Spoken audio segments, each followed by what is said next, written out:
কালু সকালু মেদু ছয়ে তুই দয়ালি হইলে রে।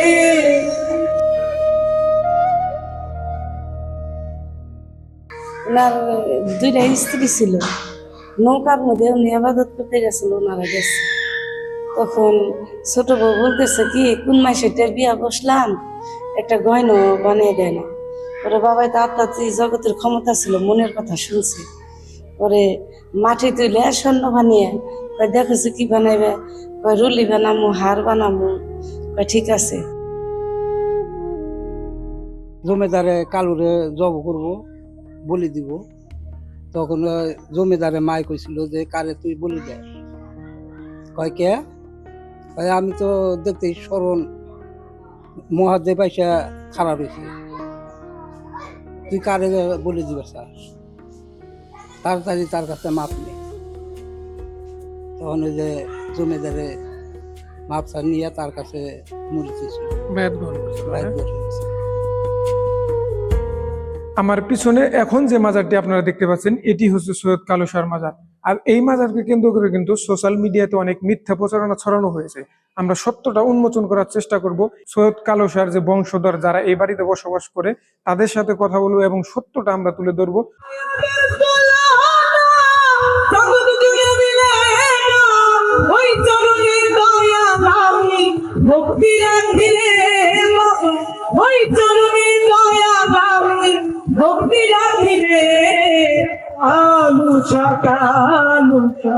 দুপুর সারে তুমি দয়ালি হইলা রে।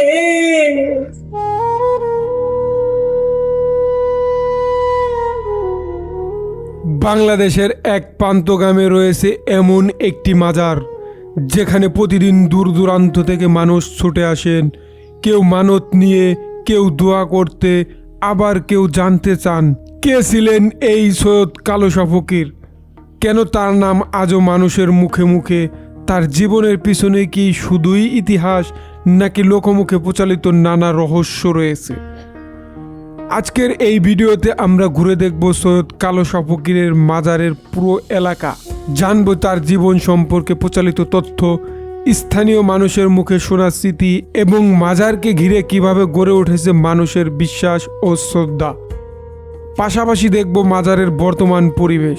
অনেকেই বলেন সৈয়দ কালো শাহ ফকির ছিলেন একজন ধর্মপ্রান্ত ও মানব সেবায় নিবেদিত ব্যক্তি, তবে তার জীবন নিয়ে বিভিন্ন জায়গায় বিভিন্ন ধরনের বর্ণনা প্রচলিত রয়েছে। তাই এই ভিডিওতে আমরা যতটা সম্ভব নির্ভরযোগ্য তথ্য ও স্থানীয় ঐতিহ্যের আলোকে তার জীবনী তুলে ধরার চেষ্টা করব। কোথায় তার জন্ম, কিভাবে তিনি মানুষের কাছে সম্মানিত হয়ে উঠলেন, আর কি কারণে আজও তার মাজারে মানুষের ভিড়, এসব বিষয় নিয়েই থাকবে আমাদের আজকের ভিডিও।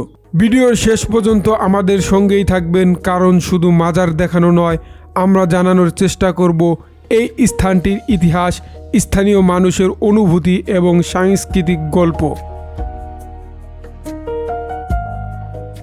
অজানা ইতিহাস জানার লক্ষ্যে ঢাকা আরিচা মহাসড়ক ধরে আমরা ছুটে চলেছি সৈয়দ কালো শাহ ফকিরের মাজারের উদ্দেশ্যে।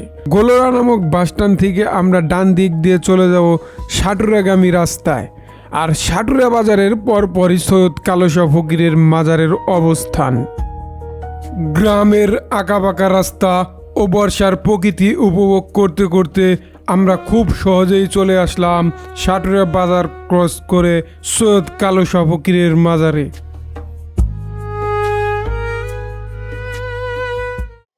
আমি এখন সৈয়দ কালো শাহর মাজারের গেটে অবস্থান করতেছি। আমি মাজারের ভিতরে প্রবেশ করব, ভিতরটা ঘুরে আপনাদেরকে দেখাবো এবং তার জীবনী জানানোর চেষ্টা করব। চলেন ভিতরে যাওয়া যাক। এই হচ্ছে আপনার মূল ফটক, এখান দিয়ে আমরা প্রবেশ করতেছি এবং মূল ফটক দিয়ে প্রবেশ করার সাথে সাথে দেখতে পাবেন এই যে বড় আকারের মাজারটা আছে, এটিই কিন্তু আপনার হযরত কালো শাহর মাজার। তবে এই বাড়িতে কিন্তু এখনো তার বংশধর বসবাস করে, তাদের সাথে কথা বললে কিন্তু আমরা সত্যটা জানতে পারবো এবং সত্যটা আপনাদেরকে জানাবো। সৈয়দ কালো শাহ ফকির 1809 সালে বা 1810 সালে তৎকালীন পাবনা বর্তমানে সিরাজগঞ্জ জেলার উল্লাপাড়া উপজেলার কালীগঞ্জ গ্রামে জন্মগ্রহণ করেন। তার পৈতৃক নাম ছিল ওয়াসিমউদ্দিন। তার পিতা নিতাই ব্যাপারী ছিলেন একজন ক্ষুদ্র ব্যবসায়ী এবং তার মাতার নাম ছিল নূরজাহান বেগম। শৈশবে তার গায়ের রং কালো হওয়ায় মা তাকে আদর করে কালু বলে ডাকতেন। 10 বছর বয়সে তার পিতা নিতাই ব্যাপারী তাকে ও তার বোন সাবিনীকে নিয়ে তৎকালীন ঢাকা জেলার বর্তমানে মানিকগঞ্জ জেলার সাটুরিয়া উপজেলার উত্তর কাউন্নারা গ্রামে তাদের নানার বাড়িতে বেড়াতে আসেন। এরপর তার পিতা ব্যবসার উদ্দেশ্যে বাড়ি থেকে বের হয়ে আর ফিরে আসেননি। ফলে কালুসা তার মায়ের সঙ্গে নানা বাড়িতেই বেড়ে ওঠেন। আসলে এই মাজার শরীফগুলো কিন্তু আপনার এই যে বিভিন্ন কাপড় দিয়ে ঢেকে রাখা হয়েছে, এগুলি হয়তো সবসময় ঢাকা থাকে, কিন্তু বছর যখন নাকি ওরস হয় তখন হয়তো কাপড়গুলো সরিয়ে দেওয়া হয়। এই যে আপনারা এখন যে ছবিটি দেখতে পাচ্ছেন, এটি হচ্ছে সৈয়দ কালুসার ছবি। আর এই মাজারে কিন্তু আপনার 3টা মিনার, এই হচ্ছে একটি মিনার আর ওই পাশে একটি মিনার আছে। মিনারের নকশাগুলো কিন্তু খুবই সুন্দর এবং আলপনা করা হয়েছে, দেখেন খুবই চমৎকার। আর এই যে এই পাশেই রয়েছে তার বংশধরের আপনার মাজার শরীফ। আর এইখানেও কিন্তু এই যে একটি মিনার আছে। আসলে এই মাজারটা 3টি মিনারে বিভক্ত। মাঝখানের যে মিনারটি আছে, মাঝখানের মিনারেই কিন্তু আপনার সৈয়দ কালুসার শেষ সমাধি করা হয়েছে, ঠিক আছে। এখানে কিন্তু মাঝখানে দেখেন বড় আকারের একটি লাইট আছে।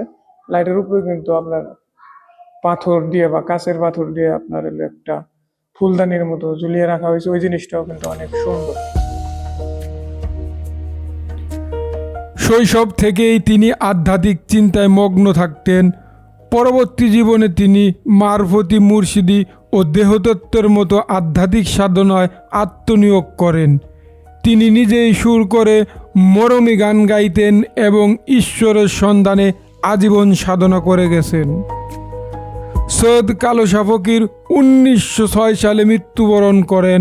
প্রতি বছর ফেব্রুয়ারি মাসে তার মাজার প্রাঙ্গণে বাৎসরিক ওরস মুবারক অনুষ্ঠিত হয়। বর্তমানে তার বংশধরগণ তার পীরগদি পরিচালনা করছেন। আমি এখন অবস্থান করতেছি সৈয়দ কালুসার মাজারে। আর এই মাজারটি কিন্তু মানিকগঞ্জ জেলার সাটুরিয়া উপজেলায় অবস্থিত। তো এই মাজারের দায়িত্বে এই যে এক সাধু আছে, আমি একটু সাধুর সাথে কথা বলবো। ভালো আছেন? ভালোই। এই যে মাজারে আপনি কতদিন যাবত দায়িত্বে আছেন? 6 বছর দিয়ে আছে। 6 বছর যাবত দায়িত্বে আছেন। আপনাদের এইখানে দেশের দূর দূরান্ত থেকে মানুষ আসে? বহু দূর থেকে মানুষ আসে। আসাম থেকে আইসে, আপনার রাজশাহী থেকে আইসে, সিরাজগঞ্জ থেকে আইসে, কুষ্টিয়া থেকে আইসে, বহু জায়গা থেকে এই জায়গায় লোক আইসে। আসলে আমরা জানতে পারছি যে এখানে নাকি আপনার গুরুর কাছে মানত করে তারা তাদের মনের আশাটা পূরণ হয় বিধায় গুরুর কাছে বারবার ফিরে আসে, তাই না? বছরে একবার ওরস হয়। বছরে একবার ওরস হয়। তো আর গুরুর তো কিছু আধ্যাত্মিক ক্ষমতা ছিল, সে বিষয়ে যদি একটু জানাইতেন। এই বিষয়ে আর কি জানামো? না, মনে করেন যে বাইলাটির জমিদারে খুব তারে শাস্তি দিচ্ছে। যে সময় দেখছে যে ইয়ে জমিদারে কালুরে জব করবো, বলি দিব, তখন জমিদারে মাই কইছিল যে কারে তুই বলি দে। কয় কে? আমি তো দেখতে স্মরণ মহাদেব আইসা খারাপ হয়েছে, তুই কারে বলে দিবে স্যার, তাড়াতাড়ি তার কাছে মাপ নে।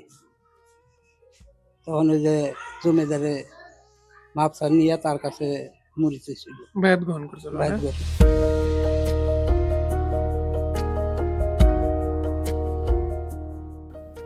লোকমুখে ও তার ভক্তদের মাঝে প্রচলিত রয়েছে যে তিনি গভীর পানির নিচে দীর্ঘ সময় চোখ বুজে সৃষ্টি রহস্যের চিন্তায় বিভোর হয়ে থাকতেন। আরও একটি প্রচলিত ঘটনার বর্ণনা জানা যায়, তার গান গাওয়া নিয়ে প্রবাসীদের মাঝে আপত্তির কারণে জমিদার বাড়ির কাছারি বাড়িতে বসে সালিশ। বিচারের এক পর্যায়ে তাকে বস্তাবন্দি করে দিঘির পানিতে ফেলে দেওয়া হয়। কিন্তু অলৌকিকভাবে বিচার প্রার্থীরা বাজারে গিয়ে দেখেন কালুসা দিব্যি বাজার করছেন। পরে জমিদার দিঘিতে ডুবুরি নামিয়ে তাকে উদ্ধার করলে দেখা যায় তিনি পানির নিচে অক্ষত অবস্থায় গভীর ধ্যানে মগ্ন ছিলেন। তিনি তার আধ্যাত্মিক পীর বা মুর্শিদের সান্নিধ্য লাভের পর কঠোর সাধনা শুরু করেন। এই সাধনার অংশ হিসাবে তিনি একটানা 41 দিন মাটির নিচে অন্ধকার কবরে অবস্থান করেন, যা আধ্যাত্মিক ভাষায় গোরচিল্লা নামে পরিচিত। এই কঠোর সাধনা ও আধ্যাত্মিক অনুশীলনের কারণেই তিনি সাধারণ মানুষের কাছে একজন কামেল পুরুষ বা সিদ্ধি সাধক হিসেবে পরিচিত লাভ করেন। সাধক সৈয়দ কালু শাহ ফকিরের আধ্যাত্মিক ভাবধারা, মারফতি দেহতত্ত্ব ও ঈশ্বর প্রেম বিষয়ক 2000-এরও বেশি গান রয়েছে। তার উল্লেখযোগ্য গানের মধ্যে নিরিখ বান্দরে দুই নয়নে, দীনবন্ধুরে কি দাগ লাগাইলি আমারে, দমের সাথে তোমার কেমন প্রীতি ইত্যাদি। তার গান সংরক্ষণের জন্য কালু শাহ একাডেমি ও কালু শাহ শিল্পী গোষ্ঠী কাজ করে যাচ্ছে। তার রচিত মরমী গানগুলো আজও ভক্ত ও বাউল শিল্পীদের কাছে অত্যন্ত জনপ্রিয়।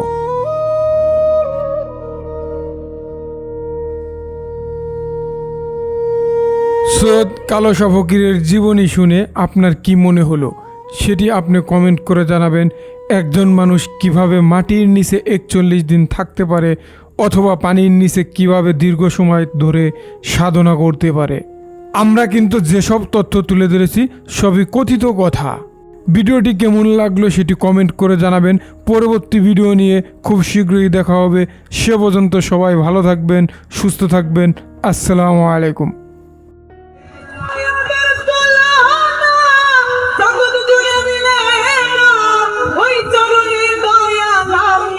ভক্তি রাখিলে ওই চরণে দয়া লাভে, ভক্তি রাখিলে